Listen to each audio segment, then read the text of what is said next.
Estamos em Escatologia em Tempos de Crise, no livro de Apocalipse, no capítulo 13. Vamos encerrar o livro de Apocalipse no capítulo 13. Vamos encerrar a conversa do anticristo e falso profeta. E eu sei o que você deve estar pensando.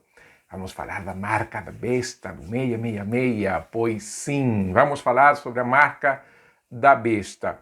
Mas quando falamos da marca da besta, comumente vemos o 666, onde ele vai estar localizado, e nós esquecemos de um detalhe antes de falar sobre isso. O Apocalipse é um livro fortemente simbólico. Se você vem acompanhando o estudo do livro do Apocalipse, que nós estamos há um tempo já, e mais 30 e alguma coisa no número de vídeos sobre o livro do Apocalipse, vai ver justamente que ele é fortemente simbólico. O anticristo e o falso profeta, só para pegar o contexto próximo, eles são representados como animais mitológicos. Por quê? Porque não existe um animal no mundo que possa resumir tanta maldade, tanta impiedade. Então há uma forte ênfase simbólica. Essa imagem que o anticristo e o falso profeta, a imagem, aliás, que fala no livro do Apocalipse, que nós vemos um pouco antes, que o falso profeta levantará e que parece que cobrasse vida, você não pode tomar isso no sentido literal. Como é que uma imagem vai tomar vida? Então, assim, quando nós olhamos o texto e nós temos também a mulher e o dragão e tudo isso, então perceba o forte caráter simbólico do livro do Apocalipse, as figuras, o simbolismo representado. Então nós não temos como pensar que este selo do anticristo ele vai ser literal. Nós temos que ter uma harmonia interpretativa do livro, uma harmonia hermenêutica do livro.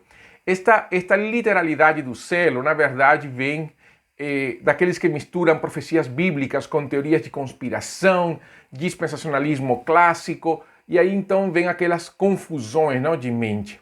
E também não vem aquelas coisas, séries de livros, ficções levantadas no livro do Apocalipse. É muito melhor vender uma questão física do que vender algo no sentido simbólico. Mas, como eu falei anteriormente, nós temos que ter uma coerência interpretativa da Bíblia, uma coerência hermenêutica. Até agora, nós temos interpretado o livro do Apocalipse como um livro profético, porque ele é um livro profético. Então, uma forte carga simbólica que representa de uma forma figurada a história da humanidade sobre a direção soberana do Senhor para cumprir o seu propósito. E é claro que nós estamos trabalhando com sermões proféticos, livro de Daniel, principalmente o livro de Daniel, mas há uma referência ao livro de Ezequiel, e o sermão profético de Jesus em Mateus 24, 25, e os textos paralelos nos evangelhos sinóticos que falam sobre isso. Então nós não podemos, em nome da interpretação da Bíblia, ir de uma maneira simbólica, chegar a estes versos e falar assim, não, isto aqui é literal. Não há como fazer isso, nós não podemos fazer isso. Por quê? Porque todo mundo interpreta desse jeito. Isso não quer dizer que esteja certo. Se o relato até agora vem sendo simbólico no 100% das vezes, como é que eu vou pegar este texto aqui, eu vou isolá-lo e eu vou falar, não, este aqui é literal. Eu não posso fazer isso. Se as imagens do dragão, da besta e do falso profeta, por outro lado, representam de maneira absurda e blasfema uma trindade, eu posso perguntar o que a Trindade faz, um tipo de selo, que o anticristo e o falso profeta querem imitar. Essa pergunta é a chave hermenêutica para este texto. Então vamos para o texto. Apocalipse 13, verso 16, fala assim, a todos os pequenos e grandes, ricos e pobres, livres e escravos, faz que lhes seja dada certa marca sobre a mão direita ou sobre a frente. Mão direita, frente. A marca, ou também pode ser chamado de selo, de gravura, era usada para marcar animais ou servos. O dicionário Strong, inclusive, fala que essa era uma marca de servidão, que era botada nos escravos. Jamieson, Fawcett e Brown fala no seu comentário que o selo, como aqueles que os amos carimbavam nos seus escravos e os monarcas aos seus súbditos. Os soldados voluntariamente tatuavam nos braços as marcas do general que os mandara. Os devotos dos ídolos se marcavam com uma cifra ou símbolo do ídolo. E assim, Antíoco Epífanes, o Jameson, Fawcett e Brown concluem o seu comentário sobre isso. Antíoco Epífanes imprimiu aos judeus a figura de uma folha de era, que era símbolo de Baco. Então veja como essa questão do selo de carimbo era muito comum na época, principalmente na época greco-romana, no Império Romano, quando o apóstolo João escrevia selo, números. Veja como ele cita, não, que os ídolos tinham cifras, tinham números, e as pessoas se tatuavam isso. Então perceba então um detalhe interessante. Então o selo também era posto como sinal de pertença. Escravos, animais eram selados para mostrar a pertença. A quem eles pertenciam. Até hoje, os animais, o gado principalmente, ele é selado com ferro quente justamente para que se alguém o achar, fala assim, este é da fazenda fulano de tal. Então, isso acontecia muito naquela época e também acontecia com os escravos. Também eram marcados, uma questão terrível, não é? Mas isso aconteceu até pouco tempo, na verdade. E ali, quando fala da mão direita ou da frente, Agostinho, quando fala sobre esse texto, ele fala assim, na testa por meio de profissão, na mão a respeito da obra e o serviço. Nós cremos com o nosso entendimento e usamos as nossas mãos para trabalhar. Então veja como o selo, na verdade, mostra pertença, mas ao mesmo tempo dedicação. A Bíblia, então, no próprio livro do Apocalipse, ele vai falar de outro selo, de outro carimbo, de outra gravura. A questão é que eu não sei porquê, quando se fala deste selo do Apocalipse, capítulo 13, os outros textos são ignorados. Vamos comigo, Apocalipse 7, verso 3. Fala, não danifiqueis nem a terra, nem o mar, nem as árvores, até selarmos na frente os servos do nosso Deus. Eu pergunto para você, se você é um filho de Deus, onde está esse selo de Deus na sua frente? Porque você vê que na minha frente não há. Apocalipse 14, verso 1. Olhei, e eis o Cordeiro em pé sobre o monte Sião, e com ele 144.000, tendo na frente escrito o seu nome e o nome do seu Pai. Apocalipse 22, versos 3 e 4. Nunca mais haverá qualquer maldição. Nela estarão o trono de Deus e do Cordeiro. Os seus servos o servirão. Contemplarão a sua face e na sua frente está o nome dele. Então veja como no livro de Apocalipse, o próprio livro de Apocalipse, 3 textos vão falar sobre o selo de Deus na frente dos seus servos. Aí, é claro que você vai falar, não, mas isso aí é simbólico. Então eu te pergunto, se esse texto é simbólico, por que o texto de Apocalipse 13, no próprio livro de Apocalipse, é literal? Percebe? Então, por isso que é muito fácil isolar o texto e mostrar como se fosse um selo real, físico. Mas quando nós contemplamos o próprio livro, dentro do contexto do próprio livro, não há como se encaixar isso. O selo é simbólico. Então, ele mostra a pertença. O texto do Apocalipse sobre o selo de Deus mostra justamente que nós pertencemos a Deus e Deus botou o seu selo, o seu carimbo sobre nós e fala, este aqui me pertence. Assim também o anticristo e falso profeta terão o seu selo espiritual também, que mostrará para quem essa pessoa pertence. Se nesse momento em que o anticristo vai estar no mundo, se olhássemos com olhos espirituais a condição de cada um, veríamos claramente a quem nós servimos pela marca do selo da nossa frente. E no caso deles, da mão direita também. Espiritualmente, se veria claramente o selo do Deus vivo nas nossas frentes e o selo do anticristo na frente deles ou na mão direita. Por quê? Porque é sinal de pertença. Nós pertencemos ao Senhor. Eles pertencem ao seu Senhor. Então, é a coerência, não é? Agora, vamos para este detalhe, Efésios, capítulo 1, verso 13 e 14, que vai mostrar essa pertença do selo. Efésios 1, 13 e 14 fala, em quem também vós, depois que ouvistes a palavra da verdade, o evangelho da vossa salvação, tendo nele também crido, fostes selados com o Espírito Santo da promessa, o qual é o penhor da nossa herança, até ao resgate da sua propriedade em louvor da sua glória. O Espírito de Deus é o selo, é o carimbo que está na nossa vida. Somos fomos selados pelo Espírito como uma garantia, como um penhor. Ele na nossa vida é a garantia de que nós pertencemos ao Senhor.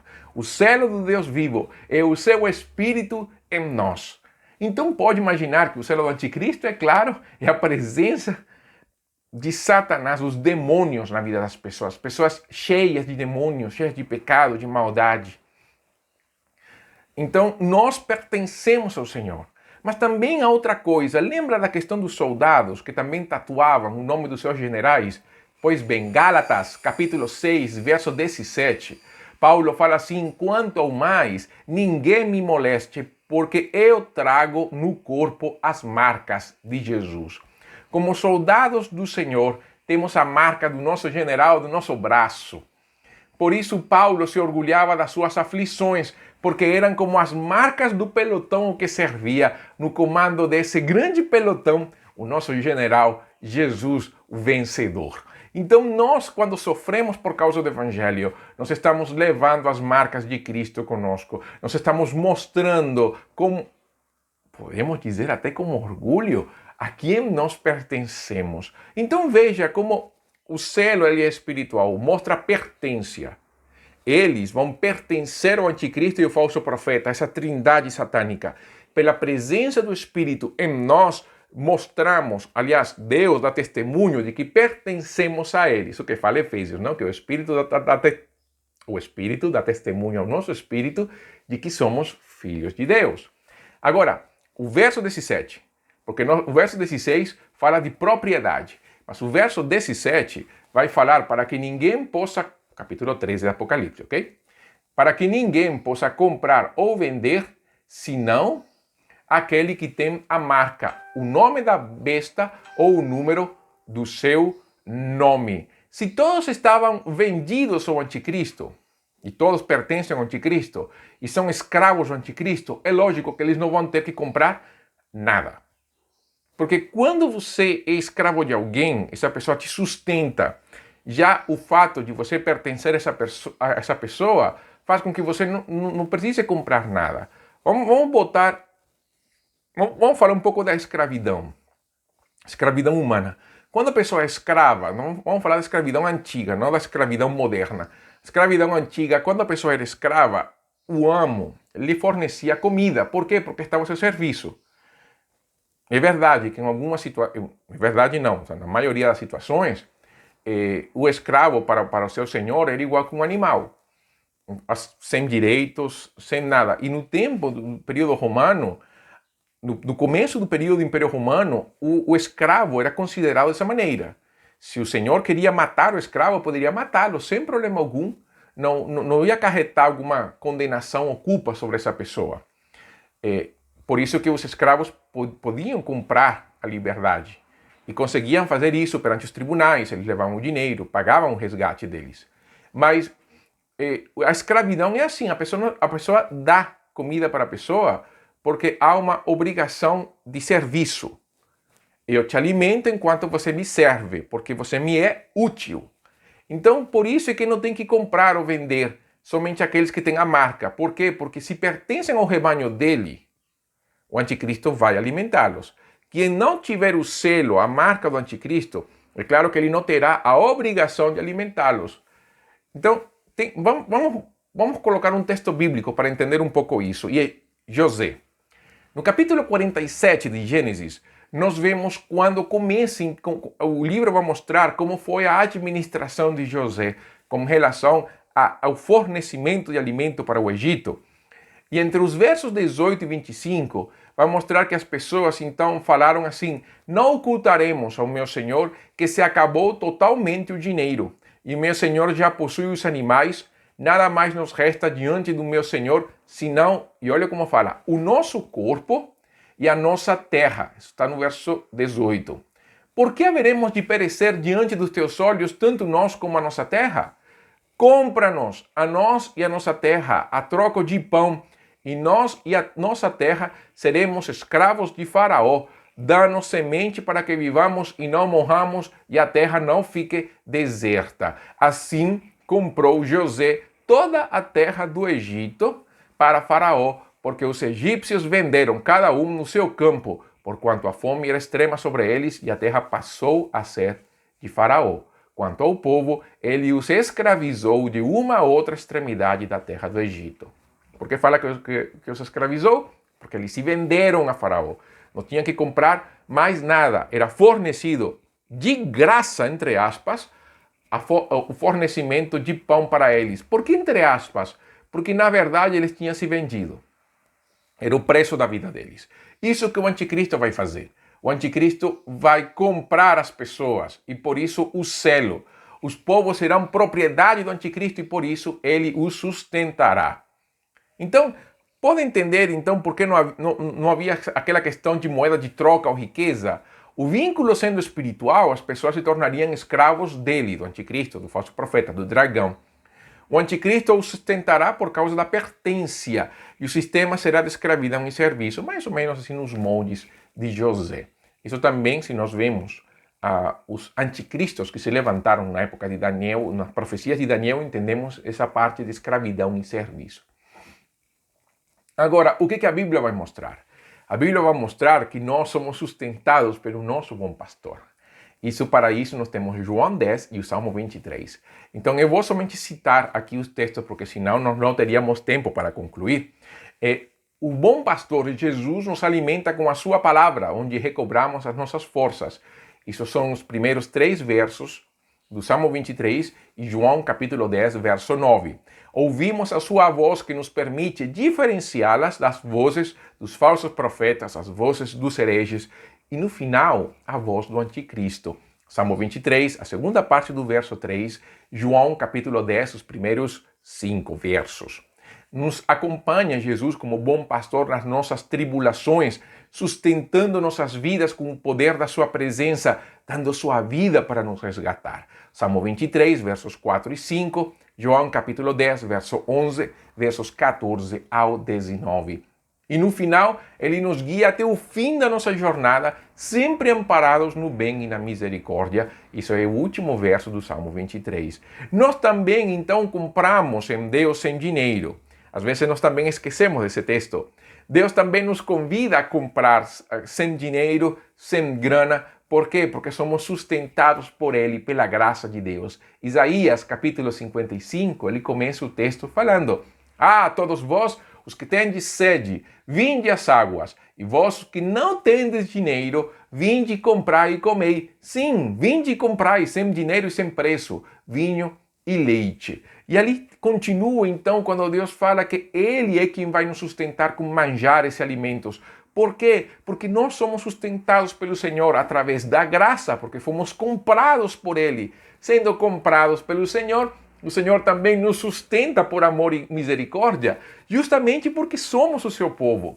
Antes de pensar em servos de Deus como uma escravidão aos moldes do anticristo, a nossa servidão vem pelo amor, pela gratidão, pelo desejo de agradá-lo. Então vejam o contraste daquilo. Isso ali, que Jesus é nosso Senhor, também nós podemos ver que Ele nos sustenta, assim como o marido sustenta a mulher. Efésios capítulo 5, versos 25 ao 29. Então, se o sistema do anticristo, o selo vem pela necessidade, no reino de Deus, o selo vem pela graça. É Cristo quem sela a nossa vida e nos dá o seu nome. Ele nos sustenta e nos guia por amor do seu nome. Por isso é que Ele nos ama até o fim. Nós podemos descansar nessa graça bendita e soberana do Senhor. E ali, é claro, nós vamos para o verso 18, número da besta. Aqui está a sabedoria, verso 13, capítulo 13, verso 18. Aqui está a sabedoria, fala João. Aquele que tem entendimento, calcule o número da besta, porque é número de homem. Ora, esse número é 666. Há uma série de controvérsias sobre esse número, não vamos entrar nesses detalhes, mas eu quero citar o Hernandes Dias Lopes, quando ele fala assim: seu número é 666, 7 é o número perfeito, 6 o número imperfeito, 6 é o número do homem, o número incompleto, imperfeito, o número do fracasso. O número do anticristo é fracasso sobre fracasso sobre fracasso. Ele incorporará a plenitude da imperfeição, a consumação da maldade. E Jameson vai mostrar justamente que o número 6 é um número mundano. 666 ocorre em unidades, dezenas e centenas. Estou falando de 3, não é? E o que segue é 7, o número sagrado, mas está separado dele por um abismo intransponível. É o número do mundo que será entregue a juízo. Portanto, há uma pausa entre o sexto e o sétimo selo, entre a sexta e a sétima trombeta. Os julgamentos do mundo são concluídos em 6. Pelo cumprimento de 7, os reinos do mundo tornam-se de Cristo. Assim como 12 é o número da igreja, 6, a metade, simboliza o império mundial, o poder mundial quebrado. O aumento de 6 para dezenas e centenas indica que a besta, apesar da sua progressão para números maiores, não pode crescer além da maturidade para julgamento. 666 é o poder do mundo julgado, em contraste com os 144 mil selados pelo Senhor, que é o número de igreja ao quadrado e multiplicado por 1000, o número que simboliza o mundo dirigido por Deus. 10, o número do mundo elevado ao seu terceiro poder, o número de Deus. Então o sistema do anticristo será algo temporário, imperfeito, fadado ao fracasso, assim como a tentativa do dragão de criar uma falsa trindade. O número mostra como os esforços são vãos, porque nunca será perfeito. Trindade imperfeita, poder limitado, ação limitada, vitórias irrelevantes. Para os leitores inseridos no Império Romano, que o anticristo estivesse associado a um número não era novidade. Os deuses romanos tinham seus números, a numerologia era forte na cultura, então é possível que para alguns a imagem do imperador poderia simbolizar o anticristo. Para nós fica um mistério, como fala Matthew Henry. Ele fala que o número da besta é dado para mostrar a infinita sabedoria de Deus e exercer a sabedoria dos homens. O número é o número de um homem, calculado da maneira usual para os homens, e é 666. Permanece um mistério o que ou quem é representado por isso. Este número foi aplicado em quase todas as disputas religiosas, continua Matthew Henry, e pode-se duvidar razoavelmente do seu significado, se seu significado já foi descoberto. Mas aquele que tem sabedoria e entendimento verá que todos os inimigos de Deus são contados e marcados para a destruição, que o prazo do seu poder expirará em breve e que todas as nações se submeterão ao nosso Rei de Justiça e de Paz. Meus queridos, fiquem em paz. O selo espiritual será a diferenciação entre ímpios e santos, que serão perseguidos. Por quê? Porque nós não pertencemos a este mundo. O anticristo terá seu rebanho alimentado pela opressão, maldade e impiedade, tendo como destino o inferno. Enquanto nós, o rebanho de Cristo, somos sustentados por Ele, alimentados por Ele, e nosso destino é a eternidade, o céu, onde não haverá dor, pranto, não haverá mais tristeza. A falsa trindade e os planos frustrados de Satanás na história são o reflexo do número 666. Nós, por outro lado, temos o nome de Deus escrito nas nossas frentes, o Deus cujos planos jamais serão frustrados, porque Ele é o soberano Senhor. Antes de pensar no chip, na vacina ou qualquer outra coisa, pense nisto. 2 Timóteo 2,19 fala que o firme fundamento de Deus permanece tendo este selo. O Senhor conhece os que lhe pertencem, e mais, aparte-se da injustiça todo aquele que professa o nome do Senhor. Deus sabe quem lhe pertence, e quem é dele se aparta da iniquidade. Não ande caçando selos. Viva para Cristo. Pregue o Evangelho. Deus te abençoe. Escatologia em tempo de crise conclui por aqui. Até uma próxima oportunidade quando iniciamos o capítulo 14. Que Deus te abençoe.